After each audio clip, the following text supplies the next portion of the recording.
Wonderful. Thank you all so much for having me and just giving me an opportunity to highlight some of this work.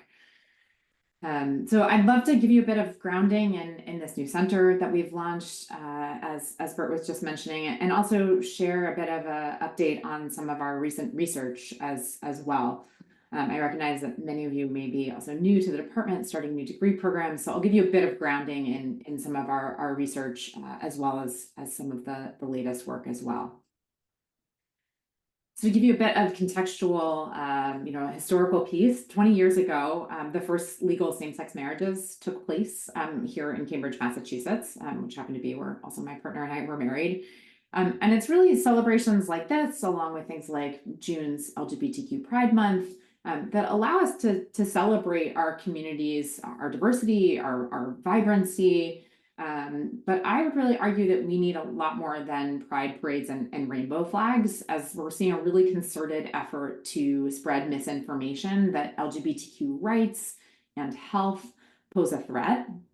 So what I want to argue is that as epidemiologists within public health, that we really have a moral imperative to combat this. So in the first half of this year alone, more than 500 discriminatory anti-LGBTQ bills have been introduced into state legislatures. So these bills, as just two examples, ban access to life-saving healthcare for transgender folks, as well as just ban teachers from just discussing the existence of LGBTQ people with these quote unquote don't say gay bills. What's particularly striking is that even when these bills don't become law, 7 out of 10 LGBT young people report that their existence is adversely impacting their mental health. And all of this, of course, happening in a much larger sort of political context, right? And on top of all of that legislation, we've also seen a really coordinated attack on clinicians, particularly pediatricians who are providing gender-affirming care, as well as LGBTQ researchers, legislators, and certainly many others. A lot of folks are certainly being regularly harassed and targeted even with bomb threats. And the stochastic terrorism that we're seeing there is certainly really akin to also the harassment and violence and even execution of even abortion providers, as we saw even somewhat recently with our colleague, Dr. George Tiller, who was murdered inside of his Kansas church. Now, so many scholars before us have revealed how other social determinants of health, including things like racism, make us all sick. And so following in their footsteps, LGBTQ health researchers have similarly documented how discrimination impacts LGBTQ people through a process we call minority stress. And of course, individuals with multiple marginalized identities, like trans women of color, face not only transphobia, but also racism and misogyny. Now, decades of our research have revealed that LGBTQ people are burdened with disproportionate rates of mental health conditions, such as depression and suicide, as well as physical health conditions like cancer. In a study we recently published in JAMA, we documented that LGBTQ people are more likely to die prematurely. So this was based on 40 years of data with almost 100,000 people in the Nurses Health Study. And we found that in this case, LGBTQ people die about 26% sooner than their heterosexual peers. Now, as recently as the 1990s, just a handful of peer-reviewed studies were published on LGBTQ health every year. And now, as you can see in this graph, it's several thousand. So it's a really exciting time to be in this field, but there's a lot more work that needs to be done because our community is definitely still dramatically understudied and definitely underfunded as well. So just 1% of dollars from the National Institutes of Health or the NIH focus on LGBTQ health. And this is completely out of alignment with the size of our community, which is about roughly 10% of all adults and 22% of adolescents.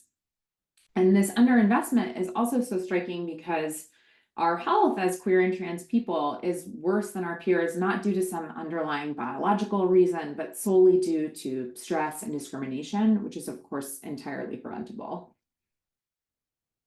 epidemiologists really have a critical role in this health crisis, and yet none of our institutions thus far are really giving future leaders the skills that they need.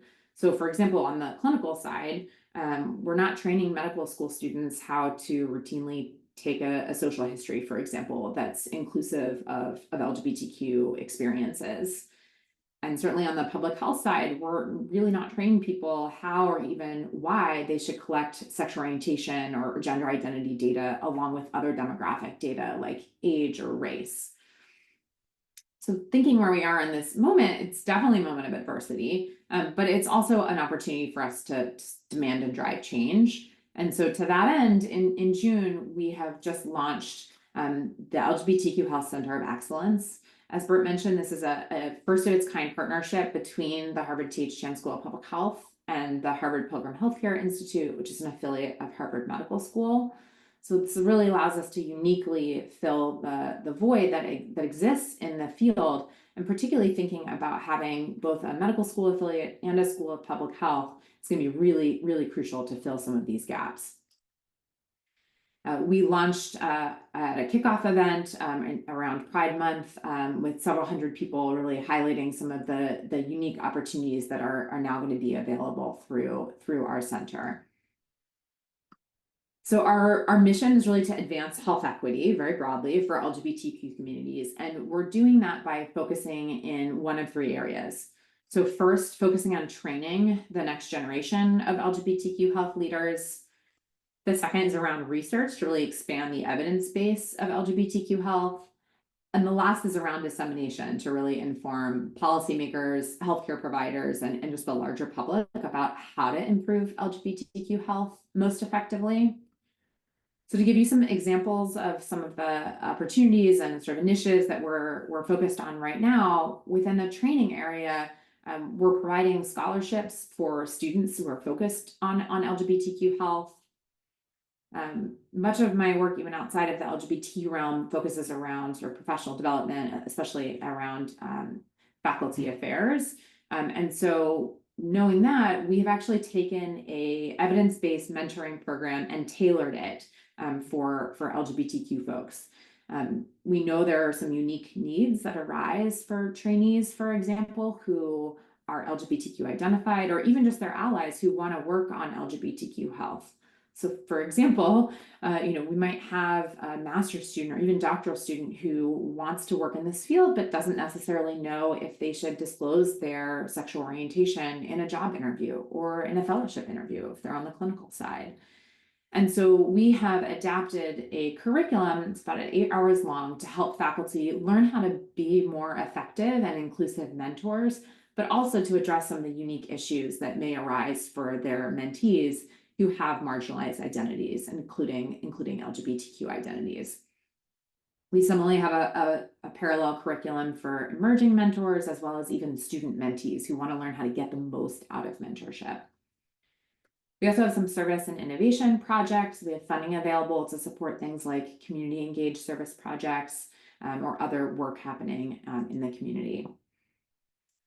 In the research realm, we also have funding available to support field practice projects that relate to LGBTQ health. So this might include support for maybe a practicum or field immersion or field work. Squarely around research projects, we're also funding pilot awards as well. And this includes to students and postdocs, and similarly also offering conference stipends so that students and postdocs can really share their work, not only just presenting, but also even organizing and moderating sessions at professional conferences. In the dissemination realm, we're certainly hosting several public events each semester. I'll give you some examples of ones we've recently held, but really trying to bring leaders in the field to campus to engage with our learners. We're also hosting a number of community gatherings along with a number of other organizations like our LGBTQ student organization and also our working group, really to kind of build that sense of community and belonging. Another initiative that we have just launched is the LGBTQ Health Voices Fellowship. So we've selected about a dozen individuals, not only students, postdocs, and staff, but also even faculty, and now have a cohort of individuals who have been trained how to sort of communicate more broadly and how to amplify their voices around LGBTQ health and begin to shape the public discourse. So they have learned specifically how to write op-eds, but we'll also be teaching them about sort of social media content strategy, policy briefs, and many others. In terms of the makeup of who we are, the center includes more than a dozen affiliated faculty, including those in the EPI department, like Heather Eliason, as well as Jessica Young. Our postdoctoral fellows include folks across various departments. And then our students similarly also across varying degree programs. And then we have four full-time staff as well. In terms of sort of additional leadership, we have various leaders who are serving on our academic councils, including those from within Harvard. So as you can see here, we have representatives from various hospitals like Children's and Mass General and the Brigham, but also other entities within Harvard like the Ed School, as well as even at the School of Public Health.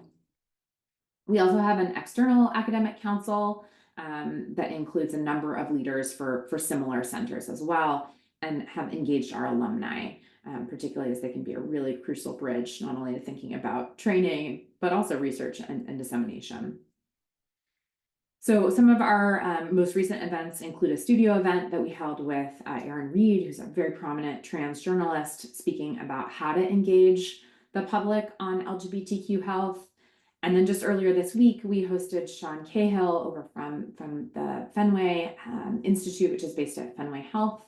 And he really spoke about the Heritage Foundation's presidential transition plan, known as Project 2025, and how it impacts public health, and particularly thinking about LGBTQ communities. Next week, we'll also be hosting a speed mentoring event, so I encourage all of you to come, whether faculty, postdocs, students, really just come and get to interact with one another and also learn about a lot of opportunities that are available. And again, this really cuts across so many different areas of research. I'll now talk about some of our recent research on a couple of topics, but there's lots of work happening around LGBTQ health on so many different topics. So that speed mentoring event is a great way to engage with us. So let me give you just a couple examples of our recent research. LGBTQ health in so many ways is still in its infancy. And I say that because so much of the work that's being done is really descriptive epidemiology. Now, again, I'll give you a couple examples, particularly those that leverage several cohorts as well as health services data. But some of the work that I'm most excited about are really moving beyond that descriptive stage, although a lot of work still remains there. But I'm really excited about some of the intervention work that lies ahead. And certainly I'll share one example of that. But that work is really going to allow us to actually make meaningful change and not simply describe that these inequities exist. So just in the span of my career, the field has also really transformed from one that was primarily focused on HIV/AIDS as sort of the sole topic to now one that focuses on diverse LGBTQ communities that are also impacted by, again, a range of health inequities, including obstetric and gynecologic disparities. So to sort of ground you in this work a little bit more, I'll share a few findings from an R01 grant that we have that primarily leverages cohort data from the Nurses Health Studies, as well as the Growing Up Today studies. While we most often use terms like LGBTQ, I will also use other language like sexual and gender minorities. This is meant to be an inclusive term that many federal entities are using, like the NIH as well. And for brevity, I'll focus these examples on sexual minority women or lesbian, gay, bisexual, queer women, rather than also discussing trans folks, though that's, of course, another really critical area of our work. So we have documented, for example, using the Nurses Health Study, that compared to heterosexual women, sexual minority women are actually just as likely to have had sex with men, which can sometimes seem counterintuitive to people, and that they're also more likely to have sex at a younger age and with more partners. Now, rather than more formal sources of sex education like school-based curriculum, we've also revealed that sexual minority women are more likely than their heterosexual peers to get their sex ed from certain sources like peers and media. Much of this work was led by Ari Tabak, who was a postdoc and went on to a faculty role at Boston Children's. And I also mentioned this example as there has been a coalition of us here in Massachusetts working to pass the Healthy Youth Act, which would require that public school districts that are already teaching sex ed to ensure that that curriculum is not only age appropriate and medically accurate, but that it's also LGBTQ inclusive. This piece of legislation has been really popular, and yet it's now gone another session, actually its 12th session, without passage because we've really lacked the political will. In other work, we've documented that sexual minority women are about half as likely to get a Pap test in comparison to their heterosexual peers. And again, this work was led by another postdoc, Alexis Salazzo. So if we chart this out, again, using very basic descriptive epidemiology, you can see here just the prevalence of being up to date on a Pap test. So about 80% of heterosexuals in this cohort are up to date compared to about 70% of lesbians. When we then try to hone in and understand what's underlying these disparities, what we actually find is that we can actually explain a fair bit of these differences by the fact that lesbians are less likely to use hormonal contraceptives. And therefore, they're not being brought into the healthcare system. No one is necessarily going to argue that contraceptives should be linked with getting a Pap test, but we just need to be thinking about how people come into the healthcare system, and certainly ensuring that people are up to date on things like cancer screenings. Related to cancer screenings, as we certainly think about the human papillomavirus, we also have documented that sexual minorities are about twice as likely to have a sexually transmitted infection. And in an effort to sort of understand some of the reasons for that increased STI burden, we have published the first study that documents that structural stigma, so things like discriminatory laws like same-sex marriage bans, actually adversely impact the reproductive health of sexual minorities above and beyond that of their heterosexual peers. We found that in particular that sexual minorities who live in states with lower compared to higher levels of structural stigma, they're actually less likely to get an STI. And in contrast, among heterosexual women, structural stigma wasn't associated with an STI diagnosis. And so from that, we can deduce that changing laws and policies to be inclusive of all people, regardless of sexual orientation, can really help to alleviate some of these entrenched reproductive health disparities that I've been describing. As part of my Career Development Award and then the number of subsequent grants that have been led by Bryn Austin and many others, our team has worked with legal experts to create some comprehensive databases that document various state level laws, statutes, regulations that are either discriminatory when we think about the stigma context or are protective. So these databases, for example, record annual changes in laws or regulations across every US state. We've tied it to the Nurses' Health Study, since that's often where we're doing some of this descriptive work, and therefore tied it to that data collection and updated it annually. And drawing on some well-established categories in the legal field, we've sort of identified the following 8 categories of laws that are most pertinent to affecting LGBTQ communities. So these include things like relationship protections, like marriage equality, anti-discrimination laws, like employment protections. In school settings, we think about laws that might address or prevent homophobic or transphobic bullying. Around hate crimes, this can include data collection requirements, for example, around like homophobic hate crimes. With sodomy laws, this can include laws that criminalize same-sex sexual contact. Around families and parenting, this might include adoption laws. Within health insurance, that could include domestic partner benefits. And then also around HIV/AIDS, this can include the criminalization, for example, of HIV transmission. And so it's going to be really crucial that we think about just applying some of these new databases to thinking about, again, how we can move the needle on LGBTQ health equity from various policy lenses.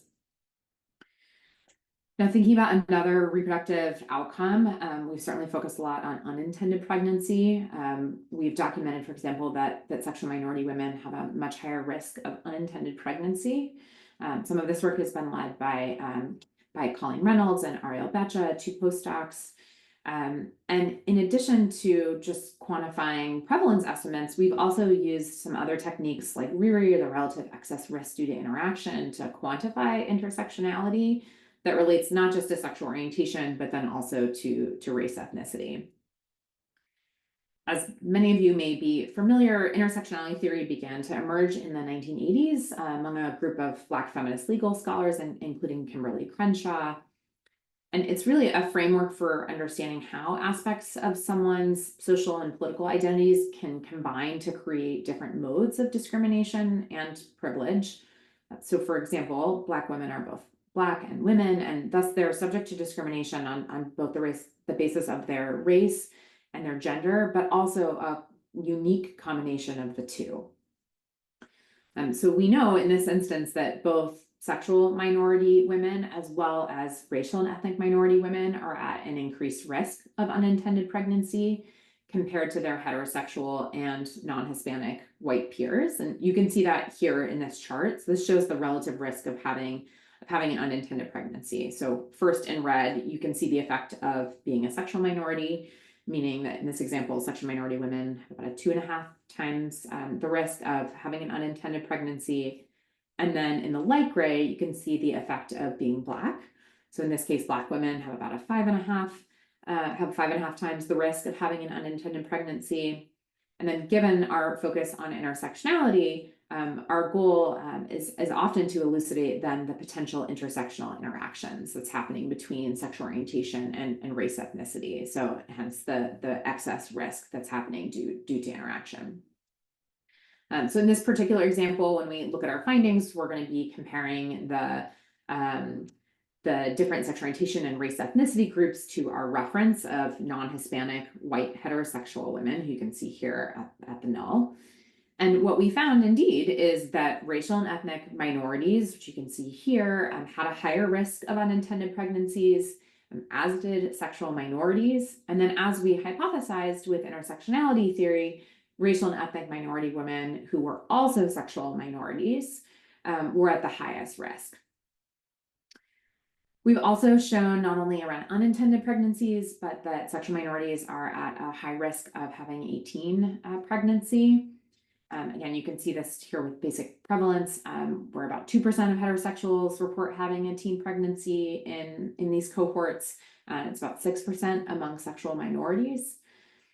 And again, when we try to explain some of the difference, certainly we often hear from individuals that they may be purposely seeking out a teen pregnancy to conceal their identity, or that inadequate sex ed is playing a role. But one other major driver that we have found is that child abuse and maltreatment, as well as bullying, which are much more common, unfortunately, among sexual minorities, is seemingly a driver of this. And both of those things are known risk factors for teen pregnancy. Now, our work has also focused around abortion as well, and focusing on the fact that sexual minority women are actually more likely to have an abortion. We have documented, for example, that bisexual women are about 3 times as likely to have an abortion. And many sexual minorities, when we ask them about these experiences, talk about some of the difficult circumstances, including sexual violence. So if you prefer to not hear about this in a little bit more detail, you can certainly just mute me during my next slide. And I'll also have this symbol at the bottom, so you'll know when I'm done talking about some of the work around sexual violence. So our work here has actually shown that that LGBTQ people often experience domestic violence and can become pregnant after being raped. And our work, when we've then gone and interviewed LGBTQ folks getting abortions across the country, has revealed that for every one victim that's in this situation that's a cisgender heterosexual woman, that there are 10 victims who are sexual minority women. And so for me, this really underscores the need to train healthcare providers, including in abortion settings, about how to competently care for LGBTQ patients. And so our team has been doing a lot of work around medical education interventions, which I'm happy to talk about during our discussion time as well. Thinking about sort of later into pregnancies, some of our most recent work has focused on things like miscarriage and stillbirth, which appear to be also much more common among sexual minorities. In work that's been led by another postdoc on our team, Payal Chakraborty, we're seeing also increased risks among sexual minorities for gestational hypertension and gestational diabetes. And then thinking about the offspring as well, we are also seeing increased risk for offspring that are born to sexual minorities compared to their heterosexual peers, as being more likely to be born preterm and also low birth weight. So I know that's a lot to take in. And again, it's a lot of descriptive work showing where these inequities fall. But again, what gives me a lot of hope is thinking about how we can intervene. And almost no interventions have really been proposed in this space. LGBTQ people who are pregnant, often find that traditional prenatal care is inadequate to sort of meet their unique needs. So I think there's opportunities there. And oftentimes that care is described as inadequate in large part because healthcare providers aren't being trained on how to address some of those unique needs. So medical schools, as one example, dedicate really minimal time, so less than 11 hours over all 4 years to preparing students to care for this population. And so without thinking about potential interventions that are focused potentially on prenatal care models or even provider trainings, just the urgent needs of this community are going to continue to persist and not only affect LGBTQ people, but also their children. So one proposal we have under review right now is a two-pronged intervention. What we'd like to do is take a childbirth and parenting education program and tailor it for LGBTQ folks. The specific program we're looking to tailor is called the Mindfulness-Based Childbirth and Parenting. This is an evidence-based program. It's 9 weeks long, and it happens in a group setting.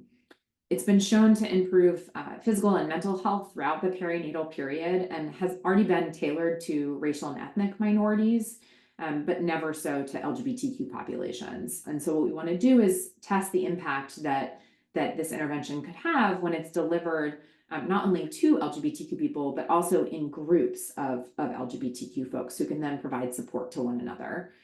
And so what we've proposed is a randomized control trial with several hundred participants, and we hypothesize that individuals who are in our treatment arm will have improved perinatal mental health compared to a treatment as usual active control condition, which we proposed as using just a standard childbirth education program that doesn't have any mindfulness focus or any focus around LGBTQ issues. In the second intervention, we've proposed to adapt and then test a continuing education intervention, particularly for perinatal providers. So this can include obstetricians, midwives, nurses, doulas, childbirth educators, really aiming to teach them how they can best communicate with LGBTQ pregnant patients. And like we've done in other medical education areas, though not in obstetrics, we hypothesize that a training like this will lead to improved knowledge, attitudes, and even skills among these providers in meeting some of the unique needs of LGBTQ patients. Now, to give you another example of some other cohorts that we're doing, especially in this just milieu we're sitting in of anti-LGBTQ legislation. We have just kicked off a 5-year R61 grant. This is similar to an R01 grant, except it's really focused on time-sensitive policy issues. And our goal with this work is to really produce some robust and time-sensitive evidence of exactly how some of these discriminatory and even supportive policies may affect health. So some prior work from our team, including this particular graphic, is from some work that Julia Raifman had led. We have focused on specific policies. So for example, this work is looking at policies that allow denial of services to same-sex couples. As you may recall, there's a 2018 Supreme Court case that arose from Masterpiece Cake Shop that is just one example of that. But what we were able to document here is that these service denial policies are associated with about a 50% increased risk in mental distress among LGBTQ people. You can see that here represented in orange on this figure. So in 2015, when these policies were enacted, we really see this huge uptick in mental distress among sexual minorities who live in these states. We know, however, very little about this onslaught of all of these bills more collectively, since most of the work is focused on singular policies. And so this new grant that we're just kicking off is going to focus on actually a whole range of different policies. So some of this work is being led by another postdoc on our team, Sarah McCutta, who's also moving into a faculty role soon. But the objective of this work is to elucidate how mental health in particular is influenced by 4 different types of policies. So including these religious exemption or denial policies, as well as gender affirming healthcare bans, and then 2 curriculum sets of policies. So those that are restrictive, so these include things like those Don't Say Gay bills, as well as supportive curriculum policies as well. And we're really honing in on some of the critical years around late adolescence and early adulthood, since that's such a critical time for mental health. So we're going to be starting this work by collecting some time-sensitive survey data in a cohort known as the Healthy Mind Study. This is the largest ongoing survey of mental health in the US among colleges and universities. And we're really looking at how these policies impact enacted stigma, so things like discrimination, harassment, bullying.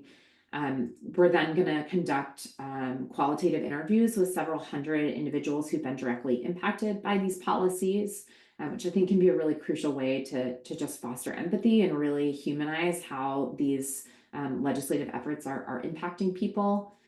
And then lastly, we're going to then explicitly quantify the population level impact of these policies by using nationally representative data from the Behavioral Risk Factor Surveillance System, or BRFIS, and using, again, some quasi-experimental methods like those difference in difference analyses that you saw with the prior graph. Beyond cohorts, we also use a whole host of other administrative and health services data to focus on LGBTQ health. These include things like birth certificate data, where we can identify same-sex and different sex couples, as well as EMR data, or certainly more data are becoming available.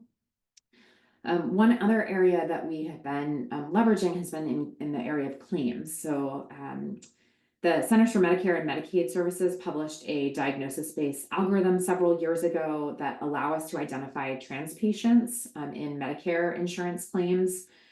Our colleague, Alex McDowell, has then extended this and allowed us to use a similar algorithm to find trans patients who are privately insured. But one question that really piques my interest is really thinking about how we can then use similar techniques to then identify sexual minorities. And one way that we have proposed doing this has been under the leadership of one of our postdocs, Landon Hughes, where we're proposing not only to use claims data sets like MarketScan, but also to think about other ways where we have enrollment data, right? So when you enroll in health insurance, you may enroll dependents, including a spouse. And so we have some information, therefore, if someone is in a same or different sex relationship, and therefore can use that as a proxy measure.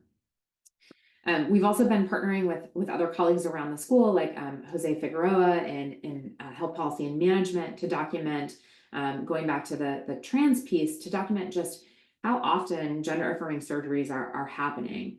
In the political landscape, we're certainly seeing a lot of focus on people thinking that many gender affirming surgeries are happening among minors. We recently published a paper demonstrating that that's actually not the case, and that actually when gender affirming surgeries are conducted, they're actually predominantly happening among not trans populations. They're actually predominantly happening among cisgender boys who, for example, are having excess breast tissue removed, which people may not think of as being a gender affirming surgery, but absolutely is. So I want to sort of close, I guess, with a call to action. In addition to engaging with our center, I want you all to really think about, how you can play a role in this. Even if you don't think that you do, every one of you has LGBTQ people in your data sets, or certainly in your life. And just like any other demographic data, it's really critical that we are all collecting this information. Without this data, we will continue to mischaracterize our samples. Now, compared to other demographic data like income or disability status, sexual orientation and gender identity, or what we often term SOGI, these data are actually very feasible to collect. So for example, we know that people are actually less likely to break off or end a survey when they're asked about their sex, which you can see here all the way on the left. It's in blue, it's very hard to tell because it's so small. Or even when they're asked about their gender identity, which is noted in red, or even their sexual orientation, which is noted here in green. So again, people are much less likely to break off a survey when they're asked about their sexual orientation or their gender identity. We also know that they're less likely to not respond. So when we think about non-response rates, people want to tell us this information. They want to report their sex, their gender, their sexual orientation, and even much more so than other demographic data, as you can see here. And lastly, we know that people also complete these items quite quickly, and even more so than they do with other items like income or disability. Other countries are certainly leading in this space as well. So beginning in 2021, England and Wales began to collect sexual orientation and gender identity on its main census for anyone who is 16 years or older. They similarly tested for things like break-off rates and non-response rates and found these items performed quite well. And beginning with President Obama and then subsequently with President Biden signing an executive order 2 years ago, various federal departments and offices, including within the Department of Health and Human Services and therefore NIH, now is taking steps to reduce LGBTQ health disparities. Subsequent reports that have then come out of that executive order have specifically outlined exactly how and that we need to be collecting this data. It really emphasizes, for example, in this federal evidence agenda report that sexual orientation and gender identity data are demographic measures similar to race and ethnicity, and that especially in the context of federal surveys, that we have methods for collecting these data, like those already exist and they need to be readily deployed. And so now every federal agency has had to craft an action plan for exactly how they're going to collect these data. In terms of what this may look like in your own epidemiological work, just 2 years ago, the NIH commissioned NASEM to conduct a really nice consensus study that gives an overview about exactly some of the best measurement practices, so how to measure these data in surveys, not only in research, but also administrative and in clinical context. This report outlines some gold standards. But one of the things it also highlights is just the importance of working with experts in the field. So I really would just welcome the opportunity to collaborate with folks who are interested in collecting these data. So I want to thank our funders, not only from federal agencies, but also foundations, and really just emphasize, like, there's so much work that needs to happen in this space, and we really have to all be working together to ensure that all people, regardless of their sexual orientation or their gender identity, just have the opportunity to live a long and healthy life. So I'll leave my contact information up here. One of the best ways to stay in touch with the work that's happening within our center is to sign up for our newsletter with this QR code, but really eager to engage with you all and hear what questions or comments you might have.